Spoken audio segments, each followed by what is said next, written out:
चला problem number 5.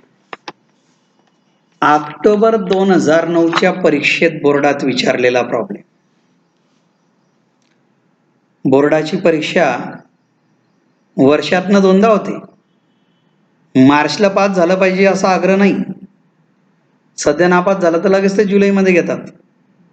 त्याच वर्षामध्ये आपल्याला पुढे ऍडमिशन मिळते. काही लगेच विचार करायला लागले असतील, बरं झालं. प्रॉब्लेमला डबल स्टार करा. बंच घेतला असेल प्रॉब्लेमला डबल स्टार. गंगा गोदावरी माता की जय. Ganga and Godavari are partners sharing profits and losses equally. The trial balance of their firm as on 31st March 2007 was as follows. Trial balance दिला आहे 14,90,000चा आणि जवळपास 5 ऍडजस्टमेंट दिसत आहेत. ओके, कळलं सगळ्यांना? सुरुवात करूया गंगा गोदावरी पार्टनरच्या फायनल अकाउंटच्या प्रॉब्लेमची. चलो trading account problem number 5. To opening stock trial balance मध्ये बघा 1 जानेवारीचा नाही 1 एप्रिलचा 2006चा. बाहेर 80,000. 1 एप्रिल 2006 ला वर्ष सुरू झालं. 31 मार्च 2007 ला संपेल. असा तो 12 महिन्यांचा फायनान्शियल इयर आहे कालावधी. माहिती आहे मागे आपण डेप्रिसिएशन टॉपिक सोडवला होता त्यावेळेस पहिला 11वीत. एप्रिल टू मार्च भारताचा आर्थिक वर्ष, फायनान्शियल इयर ऑफ इंडिया. दुसरा आयटम परचेसेस मध्ये लिहा 4 लाख. माझ्या सोबतच सोडवायचंय. परचेस डेबिटला तर परचेस रिटर्न क्रेडिट साईडला. क्रेडिटचे आकडे बघा आणि त्याच्यात रिटर्न शब्द आहे का. ट्रायल बॅलन्सला क्रेडिटला बघा आकड्यांमध्ये आणि त्याच्यात रिटर्न आहे का नाहीये. डॅश बाहेर 4 लाख. बाय सेल्स क्रेडिटला मध्ये 7,68,000 पाहून लिहितोय आपण. ट्रायल बॅलन्स पाहताय तुम्ही. बंच जवळपास प्रत्येकाजवळ आहे. बंच असलेले भाग्यवान. सेल्स क्रेडिटला असतात तर सेल्स रिटर्न डेबिट मध्ये. ते बघा डेबिटला तिसरा आयटम आहे रिटर्न इनवर्ड. कंसात लिहा सेल्स रिटर्न SR. मी लिहितोय. वजा करा 30,000. बाहेर सेल्स येतील 7,38,000. Okay. Closing stock adjustment number 1. Stock on 31st March 2007 was valued at cost price ₹1 lakh and market price ₹1,20,000. दुकानातला स्टॉक कॉस्ट म्हणजे मूळ किंमत, खरेदीची किंमत, परचेस प्राइस. मार्केट प्राइस म्हणजे त्याची आजची बाजारातली किंमत. वर्ष अखेरीस जो माल दुकानामध्ये शिल्लक असतो त्याचं व्हॅल्युएशन करण्याचा एक नियम आहे. Closing stock is to be valued at cost और market whichever is less. दोघांपैकी जी किंमत कमी असेल ती घ्यावी लागते कारण याच्यावरून ग्रॉस प्रॉफिट येतो. ग्रॉस प्रॉफिट वरून नेट प्रॉफिट येतो. नेट प्रॉफिटवर इन्कम टॅक्स चार्ज केला जातो. स्टॉकवर बरंच काही अवलंबून असतं. मग बघा कॉस्ट आणि मार्केट या शब्दांशी काही घेणं नाही. पण 1 लाख आणि 1,20,000 दोघांमध्ये कोणती अमाऊंट कमी आहे? 1 लाख. मग तो घ्यायचा. कॉस्ट प्राइस घ्यायची. बाय क्लोजिंग स्टॉक बाहेर लिहा ट्रेडिंगला 1 लाख. 1 लाख कामाचे आहेत. बंचवर 1 लाखाला बरोबरची टिक करा. 1,20,000ला फुली मारा. 1,20,000 कामाचे नाहीत. केव्हाही क्लोजिंग स्टॉक जर 2 किमती दिलेल्या असतील कॉस्ट और मार्केट तर त्याच्यातली मिनिमम कमी असणारी किंमत घ्यावी. ओके. क्लोजिंग स्टॉकचा दुसरा इफेक्ट बॅलन्स शीटच्या बरोबर ऍसेट साइडला क्लोजिंग स्टॉक बाहेर लिहा 1 लाख. सन्ड्री डेटर्स म्हणजे उधारी. बघा डेटर क्रेडिटर एकत्र दिलेत. डेबिट बॅलन्स म्हणजे डेटर्स, ऍडजस्टमेंट आहे. डेटर्स मध्ये लिहा 80,000, 80,000. सबने मेरे साथ में ही चलो. Adjustment number 5, provided ₹10,000 as bad debts and reserve for doubtful debts म्हणजे RDD is to be maintained at 5% on debtors. Adjustment पुन्हा वाचूया. 10,000 बॅड डेट्स आहेत, 5% RDD आहेत, दोन्ही न्यू आहेत. वर्ष संपल्यावर लक्षात आलं की या 80,000 पैकी 10,000 बुडून गेले फळ्यावर. बघा, ज्या वेळेला बॅड डेट्स आणि RDD दिलेले असतात तर आधी बुडालेले बॅड डेट्स वजा करायचे की 10,000 बुडाले ऍडजस्टमेंटचे मात्र. म्हणजे बघा उधारी किती राहिली मध्ये 70,000. बघा आधी बॅड डेट्स वजा केल्यावर 10,000 बुडाल्यावर किती राहिले 70,000. या 70,000 पैकी 5% बुडणारे राजांना होता. मग 70,000च्या खालच्या ओळीवर मी लिहितोय लेस RDD @ 5%. 70,000वर 5%. अहो 10%ला 7,000 तर 5%ला त्याचे हाफ 3,500. आणि आता लाईन मारून वजाबाकी बाहेर 66,500. एकदा बघा मग लिहा फळ्यावर पहा. डेटर्स 80,000 लेस हे न्यू बॅड डेट्स 10,000 मध्ये उरले 70,000 लेस RDD @ 5%. 70वर 5% ते आले 3,500 बाहेर 66,500. यांना न्यू बॅड डेट्स आणि न्यू RDD म्हणतात. New bad debts new RDD दोन्ही ऍडजस्टमेंटचे आहेत. लिहा आता व्यवस्थित. ज्या वेळेला प्रॉब्लेम मध्ये बॅड डेट्स आणि RDD दोन्ही दिलेले असतात ऍडजस्टमेंटला, आधी बॅड डेट्स वजा होतात, नंतर RDD वजा होतात. 10,000 बुडाले नुकसान झालं, 3,500 बुडाले पुन्हा नुकसान झालं. या दोन्ही नुकसानचा सेकंड इफेक्ट खर्च नुकसान, माल विक्रीचा खर्च आहे, उधारीने माल विकला म्हणून बुडाले. बॅड डेट्स RDD याचा second effect profit and loss अकाउंटच्या डेबिट साईडला या. लक्ष द्या फळ्यावर. तुम्ही जे पाहिले दोन्ही ते न्यू बॅड डेट्स आणि न्यू RDD म्हणजे 2 आणि 3 नंबर, 2 आणि 3, 2 आणि 3. पण टू बॅड डेट्स T म्हणजे ट्रायल बॅलन्स मध्ये वर्षभरात बुडून गेलेले पैसे. वर्ष संपण्याच्या आधी कळलं की एवढे बुडाले. ट्रायल बॅलन्सचे बॅड डेट्स दिसत नाहीये डॅश. त्याच्यानंतर न्यू बॅड डेट्स तुम्ही सांगा. बरोबर 10,000 जे वजा केले आता आणि न्यू RDD 3,500, टोटल 13,500. आता लिहिण्यापूर्वी क्रेडिट बॅलन्स बघा RDD आहेत का ट्रायल बॅलन्स मध्ये बघा. ट्रायल बॅलन्स म्हणजे छापून दिलेला, त्याच्यावरून आपल्याला फायनल अकाउंट सोडवायचं आहे. नाहीयेत लेस ओल्ड RDD डॅश म्हणजे बाहेर एकूण किती बुडाले उधारीचे 13,500 नुकसान. Profit and loss is nominal account. Debit all expenses and losses. व्यवस्थित लिहा, प्रेझेंटेशन बरोबर बघा.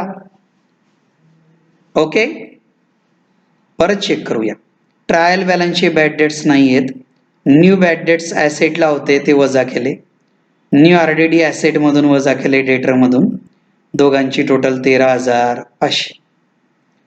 चलो फिर से बॅलन्स शीट बघा. बॅलन्स शीट बघा, लायबिलिटीला बघा.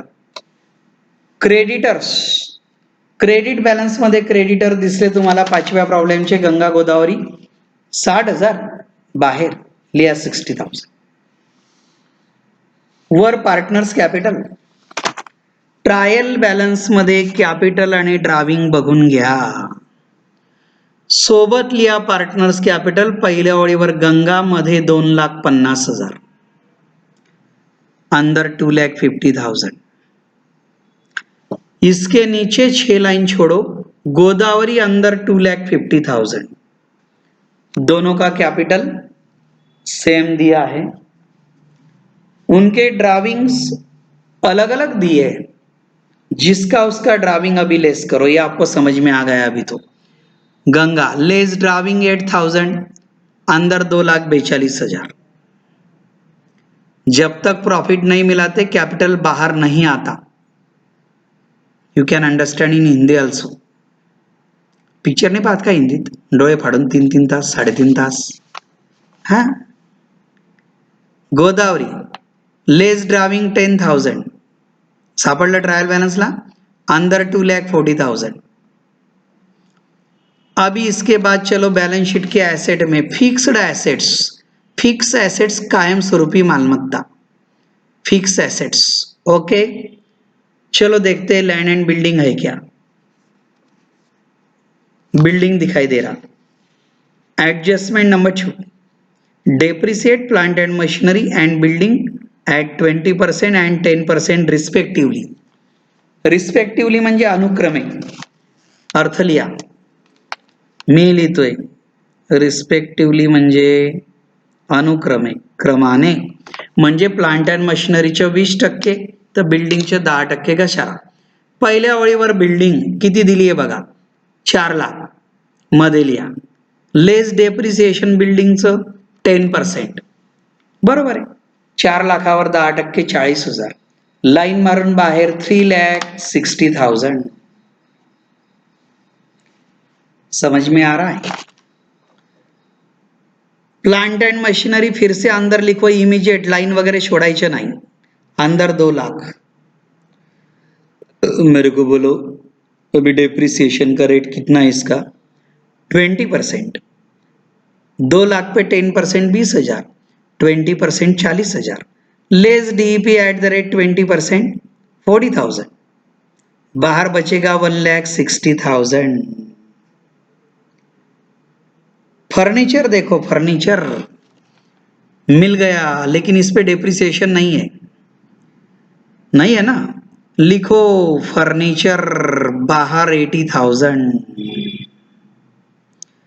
गाड़ी गाड़ी ढूंढो, मोटर कार, इन्वेस्टमेंट नहीं है. अभी ये जो दोनों डेप्रिसिएशन है ना, पहले कभी भी पांचों फिक्स एसेट लिखना. अभी जो डेप्रिसिएशन है 40,000, इसका second effect it is loss to the company. Profit and loss के डेबिट में ये देखो नीचे से ऊपर 12 लाइन पे to depreciation, profit and loss के नीचे से ऊपर 12 line to depreciation. On building अंदर 40,000, ऑन प्लांट एंड मशीनरी अंदर 40,000 जो नुकसान हुआ. लाइन मारून बाहर डेप्रिसिएशन 80,000. समझ में आ गया तुम्हारे. इसको सेकंड इफेक्ट बोलते, नुकसान झाला. Each and every adjustment has two fold effect. Okay, यहां तक पूरे हरदम के आने वाले आइटम हो गए. बहुत सारे 13-14 आइटम पूरे हो गए. आइटम होने के बाद एडजस्टमेंट तरफ एक नजर देख लेना. एडजस्टमेंट नंबर 1 2 हो गया, तीसरा बाकी है, चौथा बाकी है, पांचवा हो गया, तीसरा इंश्योरेंस पर है, चौथा नया आहे. चलो ट्रायल बॅलन्स क्रमाने बघा. स्टॉक झालं, परचेस सेल तेही झालं, रिटर्न इनवर्ड म्हणजे विकलेला माल मध्ये परत आला म्हणजे सेल्स रिटर्न तेही झालं. कॅरेज म्हणजे वाहतुकीचा खर्च आहे, फक्त कॅरेज. ट्रेडिंगचा खर्च टाका ट्रेडिंगला, डेबिट टू कॅरेज बाहेर 7,500. ट्रेडिंग अकाउंटच्या डेबिट साईडला माल खरेदीचे आणि फॅक्टरीचे खर्च येतात. सगळं थेरीच्या व्हिडिओमध्ये आहे, तुम्ही थेरीचे ते परत परत ऐका, त्वरित ऐका. 4-5 दिवसात मी ते डिलीट करणार आहे. पॉवर अँड फ्युएल, मला सांगा पॉवर आणि फ्युएल ऑफिस चालवायला लागतं का. चला बुवा ऑफिसर आला डिझेल प्यायला, मोठा ऑफिसर आला पेट्रोल, एकदम बॉस आला गॅसवर लावून द्यायचं, असं काही का नाही. हे फॅक्टरीचे खर्च आहेत.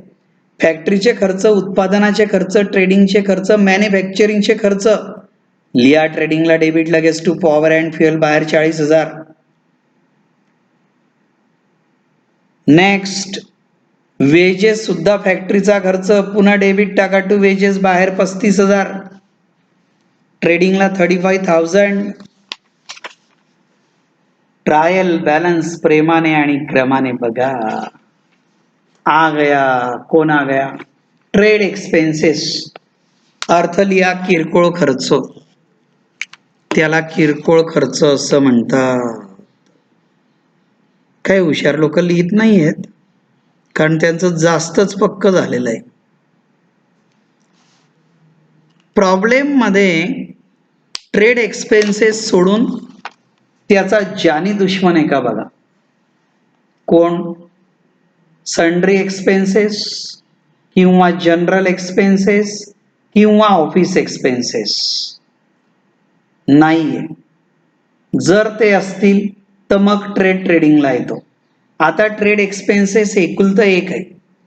एकुलता एक आहे म्हणजे कुठे येणार?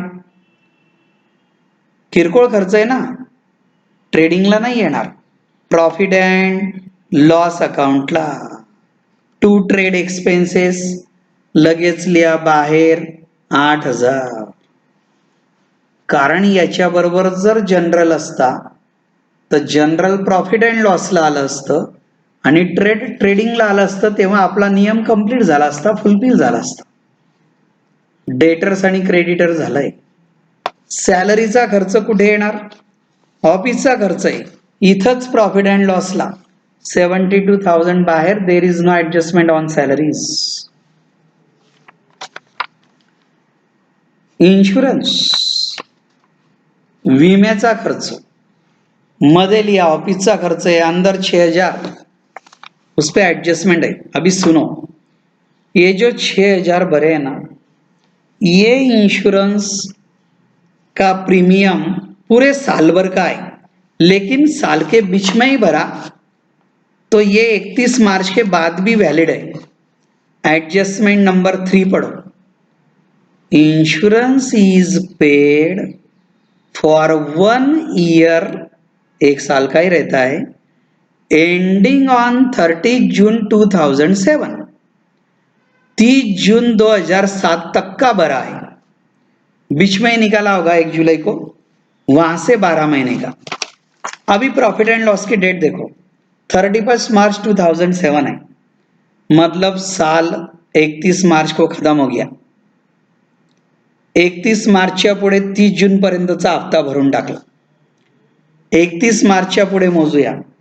एप्रिल, मे, जून, 3 महिन्याचा प्रीपेड आहे. किती महिन्याचा प्रीपेड आहे?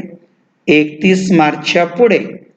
इन्शुरन्स 30 जून पर्यंतचा भरला म्हणजे पुढच्या वर्षामध्ये 3 महिन्याचा आगाऊ भरला. या वर्षात पुढच्या वर्षामध्ये 3 महिन्याचा, एप्रिल, मे, जून हे पुढच्या वर्षाचे 3 महिने आहेत, त्यांचा आगाऊ भरला पण तो या वर्षात भरला गेला.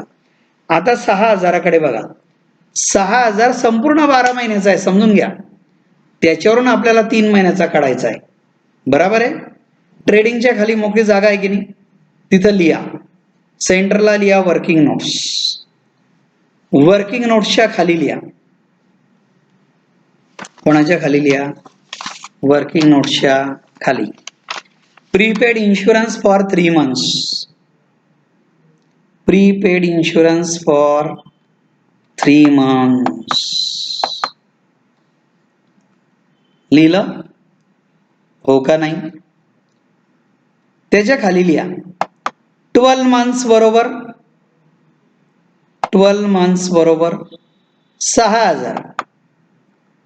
त्याच्या खाली 6 मंथ बरोबर 3,000. अरे 12 मंथ्स इज इक्वल टू 6,000. त्याच्या खाली 6 मंथ बरोबर त्याच्या 3,000. त्याच्या खाली 3 मंथ्स बरोबर 3 मंथ्स इज इक्वल टू, बराबर है, 1,500. 3 महीने का 1,500, 12 महीने का 6,000, 6 महीने का उसके हाफ 3,000, 3 महीने का उसका 1500, मतलब 6000 में 1500 प्रीपेड है। देखो मैं लिख रहा हूं अभी, प्रीपेड लेस कर रहा हूं, लेस प्रीपेड फॉर 3 मंथ्स, ऐसा पूरा 2 लाइन में लिखो। तो 1500 चालू साल का नहीं है, अगले साल का, इसलिए लेस किया। मतलब करंट ईयर का कितना आया खर्चा बाहर, 4500। लिखो, लेस प्रीपेड फॉर 3 मंथ्स 1500, 11 का एडजस्टमेंट है। 6000 में से 1500 अगले साल का लेस हो गया। करंट ईयर का 9 महीने का आया वो 4500, करंट ईयर में 9 महीने का आएगा ऐसा। अभी ये प्रीपेड इंश्योरेंस का सेकंड इफेक्ट, प्रीपेड इंश्योरेंस का सेकंड इफेक्ट बॅलन्स शीटच्या बरोबर ॲसेटला खाली प्रीपेड इन्शुरन्स 1500, ॲसेटला खाली प्रीपेड इन्शुरन्स 1500। पाचव्या प्रॉब्लेमच्या ट्रायल बॅलन्स आपण क्रमाने पाहतोय। पुढचा खर्च पोस्टेज दिलेला आहे। पोस्टेजचा खर्च ऑफिसचा खर्च आहे, बरोबर आहे। कुठे येईल ऑफिसचे खर्च, प्रॉफिट अँड लॉसला डेबिट, टू पोस्टेज बाहेर 3000, कमीशन 8000 और 12000, ठीक से देखो, एक डेबिट बैलेंस एक credit balance. Commission is nominal account, debit all expenses end losses, credit all incomes end gains. 8000 खर्चा है तो प्रॉफिट एंड लॉस को डेबिट टू कमीशन 8000 देखो पहले, और 12000 इनकम है तो प्रॉफिट एंड लॉस को क्रेडिट, एक लाइन छोड़ के, बाय कमीशन बाहर 12000। लिखो, डेबिट का कमीशन खर्चा डेबिट में, क्रेडिट का कमीशन इनकम क्रेडिट में। एक डेबिट एक क्रेडिट, खर्चा डेबिट में, इनकम क्रेडिट में। आगे बढ़ो, प्लांट एंड मशीनरी हो गया, फर्नीचर हो गया। एडवर्टीजमेंट का खर्चा बराबर बिक्री का खर्चा है, प्रॉफिट एंड लॉस का आइटम है, लिखो प्रॉफिट एंड लॉस को डेबिट टू एडवर्टाइजमेंट बाहर 15000, 15000। ट्रायल बॅलन्स क्रमाने बघा, बिल्डिंग झालं, ड्रायव्हिंग झालं, कॅपिटल झालं, 12% bank loan taken on 1 October 2006, credit में दिया है 1,50,000। सुनो, परसेंटेज दिया है मतलब इस पर हिडन एडजस्टमेंट है। हिडन एडजस्टमेंट म्हणजे लपलेली एडजस्टमेंट। पहिली गोष्ट, बँकेचं लोन क्रेडिट बॅलन्स आहे, आपण लोन घेतलेलं आहे, बँकेकडून कर्ज घेतलं, द्यावं लागेल। क्रेडिट बॅलन्स म्हणजे इन्कम नाही आहे, लायबिलिटी आहे, जबाबदारी आहे। बॅलन्स शीटच्या लायबिलिटीला या, क्रेडिटरच्या खाली लिहितोय आपण 12% बैंक लोन अंदर 1,50,000। अभी लिखो, सबने बैलेंस शीट में चलो, लाइबिलिटी साइड, कैपिटल में नहीं जाने का, क्रेडिटर के इमीडिएट नीचे 12% बैंक लोन अंदर 1,50,000। ठीक से एडजस्टमेंट देखो, बैंक से कितना लोन लिया आपने, 1,50,000, कितने परसेंट का, 12, यानी 12% से आपको साल भर का इंटरेस्ट देना है। लेकिन इसने एक डेट दिया है कि अपन ने कब लिया इंटरेस्ट। वर्किंग नोट के पेज पे मैं आया हूं, आपने पहली वर्किंग नोट लिखा है ये प्रीपेड इंश्योरेंस, सेकंड लिखना है interest on bank loan. Prepaid insurance के नीचे लिखो interest on bank loan, 2 dot dash. Trial balance में आ जाओ फिर से, 12% bank loan taken on 1 October 2006। Bank से कर्जा कब लिया? 1 अक्टूबर से। साल कब खत्म हुआ? ट्रायल बॅलन्सची डेट म्हणजे वर्ष संपल्याची तारीख 31 मार्च 2007। कर्जा लेने से साल खत्म होने तक पढ़ो ब्लैक बोर्ड पे। फ्रॉम 110 यानी 1 अक्टूबर 2006 टू 31 मार्च। गिनो, बोटांवर मोजतो आपण नेहमी, बोट सगळ्यांना दिली परमेश्वराने। ऑक्टोबर, नोव्हेंबर, डिसेंबर, जानेवारी, फेब्रुवारी, मार्च। म्हणजे किती महिन्याचं येईल? 6 महिन्याचं। कंसात लिहिलंय मी, तुम्ही लिहा। From 110/6 to 31/37 for 6 months. Bracket में लिखो। एक लाइन छोड़ के मैं कैलकुलेशन लिख रहा हूं, वो भी आपने लिखना है एक लाइन छोड़ के।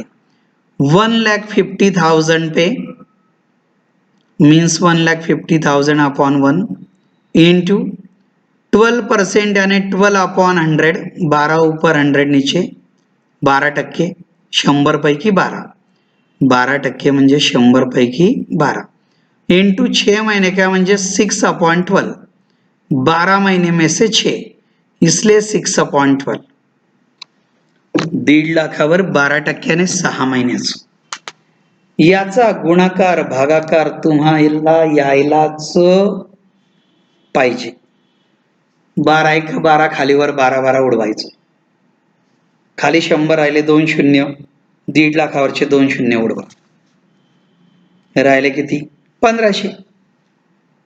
परत बघा, 12 एक 12, 12 एक 12 उडाले, 2 शून्य खालीवर उडवा, 1500 गुणिले 6, 9,000।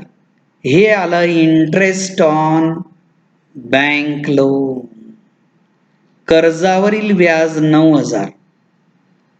याची प्रोव्हिजन करावी लागते, याची हिडन ऍडजस्टमेंट आपल्याला आता पूर्ण करायची।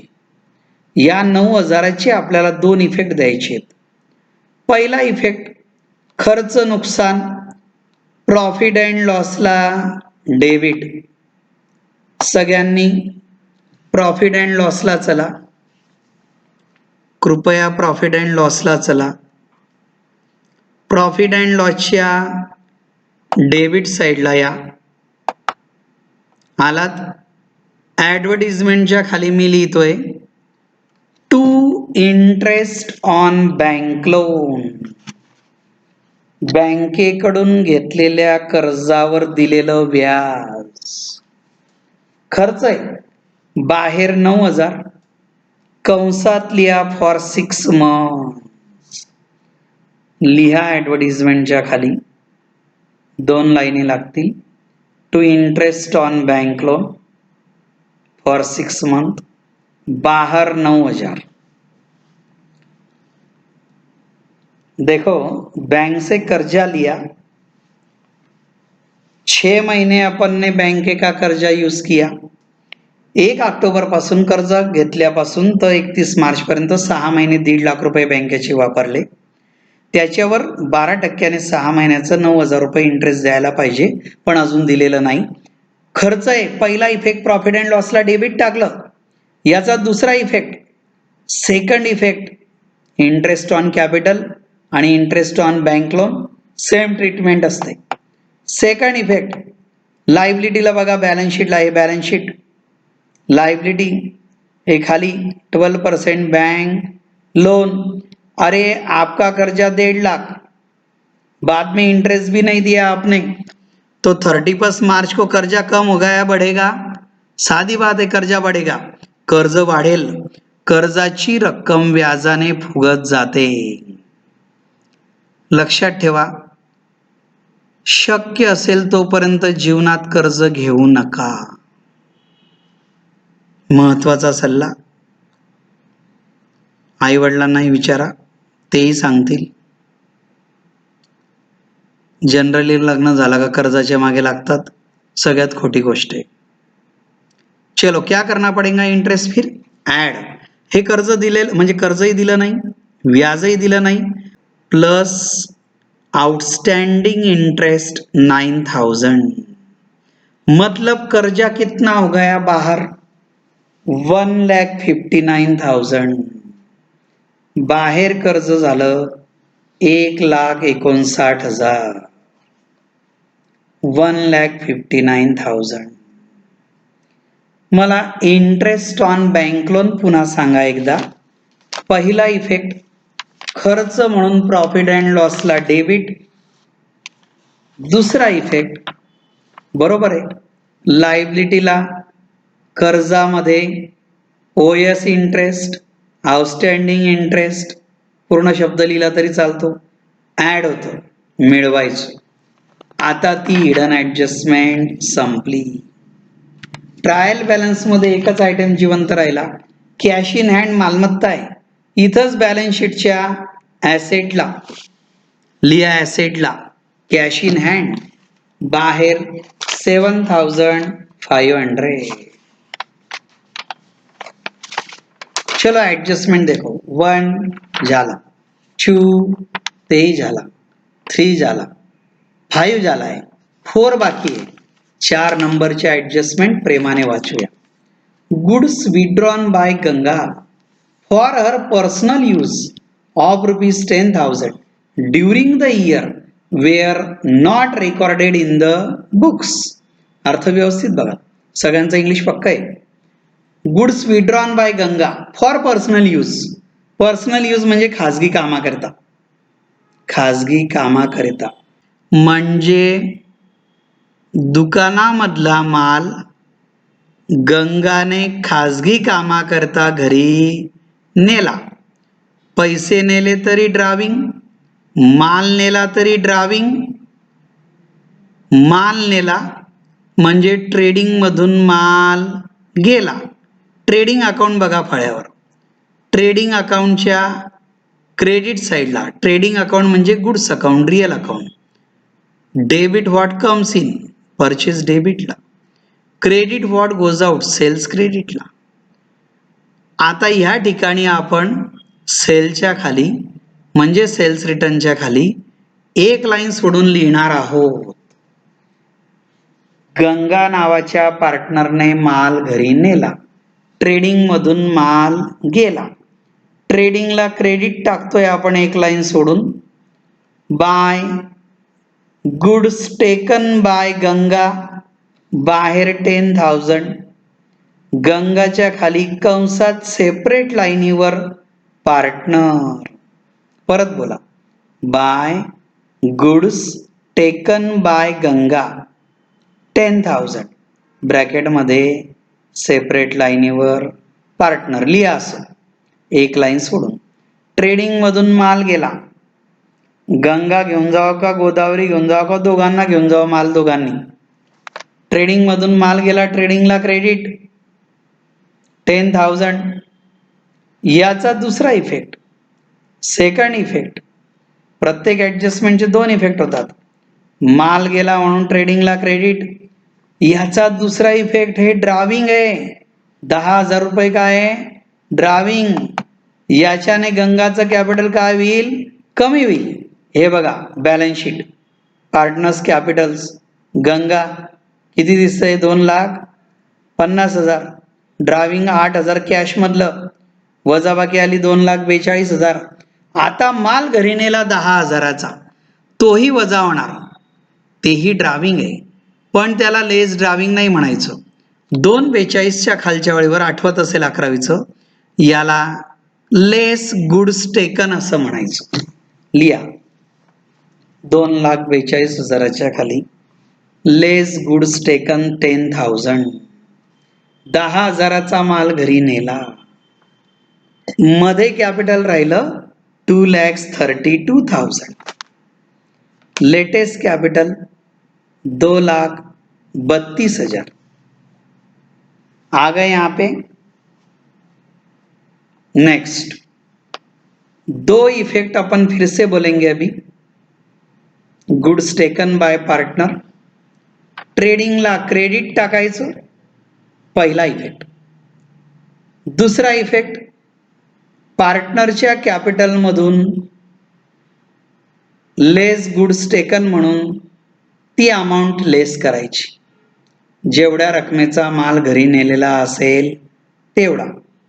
झाले दोन इफेक्ट. सगळ्या ॲडजस्टमेंट संपल्या, प्रॉब्लेम संपला, टॅली करणं बाकी आहे. मला असं वाटतं की इथून तुम्हाला प्रॉब्लेम टॅली करता आला पाहिजे, पण कमीत कमी हा तरी आपण बघूया.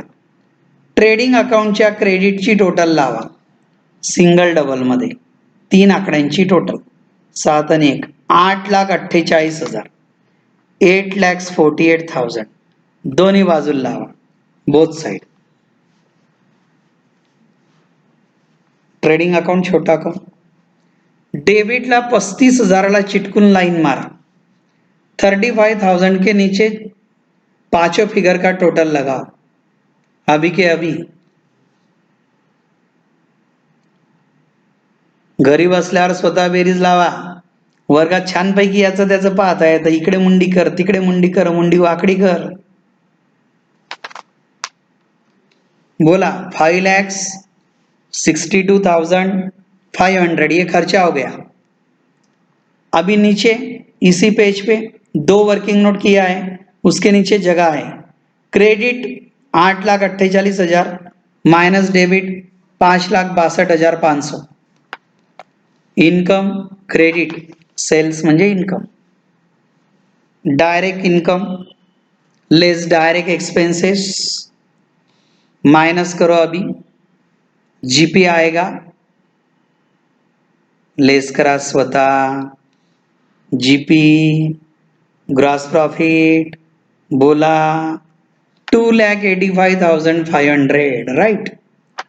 2,85,500. ओके. हा इथंच लिहायचा आपल्याला. अजून या बायच्या लाईनीवर बघा मी लिहिला 2 gross profit carried down. Carried डाऊनच्या लाईनीवर बाहेर हा 2,85,500. इसके बाद ये ग्रॉस प्रॉफिट अभी के अभी प्रॉफिट अँड लॉस अकाउंटच्या क्रेडिट साइडला या. क्रेडिटला आले पहिल्या ओळीवर. ये देखो by gross profit brought down. बाहर लिखो 2,85,500. एकदम राईट. ट्रेडिंग मधून ग्रॉस प्रॉफिट काढतात, तर प्रॉफिट अँड लॉस अकाउंट मधून नेट प्रॉफिट किंवा नेट लॉस काढतात. प्रॉफिट अँड लॉसच्या क्रेडिटची टोटल जास्त आहे. 2 आकड्यांची टोटल सिंगल डबल मध्ये लावा आत्ताच. प्रॉफिट एंड लॉसच्या क्रेडिटची टोटल लगाओ सिंगल डबल में. शाबाश. 2,97,500. दोनों बाजू में 2,97,500.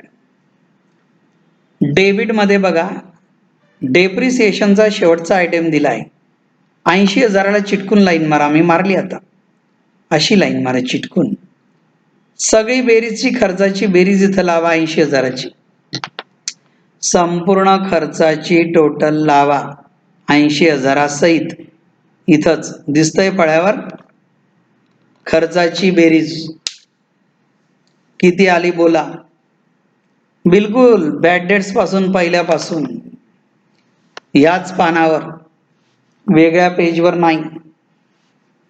इथंच बेरीज लावण्याची सवय पाहिजे. बोला. That is 2,13,000. एकदम बरोबर 2,13,000. क्रेडिट 2,97,500 वजा डेबिट 2,13,000. कळतंय. चला पुन्हा ट्रेडिंग अकाउंटच्या खाली. ट्रेडिंग अकाउंटच्या खाली आता राईटला बघा जागा आहे थोडीफार दिसली. मी लिहितोय क्रेडिट वजा डेबिट हा जीपी झाला. राईटला लिहितोय मी प्रॉफिट अँड लॉसची क्रेडिट म्हणजे 2,97,500 लेस डेबिट म्हणजे ऑफिसचा खर्च 2,13,000 वजा करा.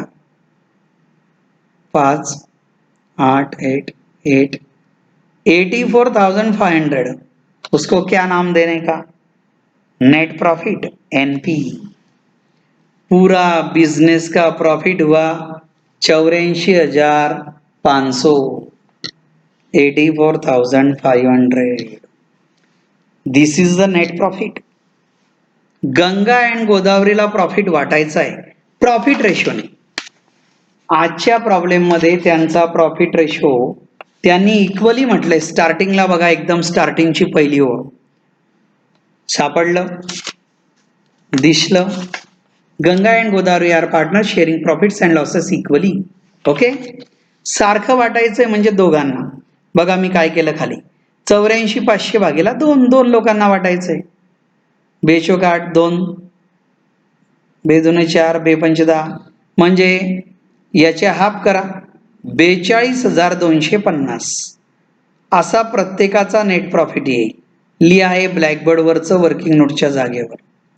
ब्लॅकबोर्डवरचं वर्किंग नोटच्या जागेवर 42,250, 42,250 हा प्रत्येक पार्टनरचा प्रॉफिट आला. दोनच पार्टनर आहे ना हो. गंगाचा प्रॉफिट 42,250, गोदावरीचा 42,250. कॅल्क्युलेशन एवढंच येणार. लिहून झाल्यावर डायरेक्ट बॅलन्स शीट कडे या. कुठे यायचं?